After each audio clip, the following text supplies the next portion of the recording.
অনেকে আছে দেখবেন সবার সাথে খুব মিষ্টি আলাপ, বন্ধু বান্ধবের সাথে ভালো আচরণ, বাজারে গেলে ভালো আচরণ, স্কুলে ভালো আচরণ, ঘরে ঢুকলি মায়ের গালি দেয় আছে না নাই, বাপের গালি দেয় আছে না নাই, ফ্যান্সি ডিলের টাকার জন্য মারে লাথি মেরা ঘর থেকে বের করে দেয়, এরকম ডাকাত আছে না নাই? আল্লাহ বললেন খবরদার, যত ভদ্রতা তুমি জানো, যত নম্রতা জানো, যত কার্টিসি তুমি জানো, সব কার্টিসি তুমি তোমার মা বাবার জন্য খরচ করবা। তোমার যত ক্ষমতা আছে, সম্পদ আছে, মা বাবার জন্য বিলিয়ে দাও।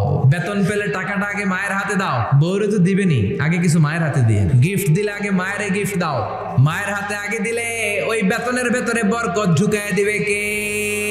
আল্লাহ বললেন খবরদার, আমি আল্লাহর দুইটা ফয়সালা, প্রথম ফয়সালা ইবাদত হবে একজনের, তিনি কে? আর ইহসান করবা মা বাবার সাথে। আমরা বললাম ইহসান কি? আল্লাহ বললেন মা বাবা যখন বার্ধক্যে পৌঁছে, খবরদার তাদের কোনো কাজে নাক ছিটকাবা না, বৃদ্ধাশ্রমে দিবা না, তাদের খেদমত করবা, তোমার জীবনটারে উজালা করে দিবে কে?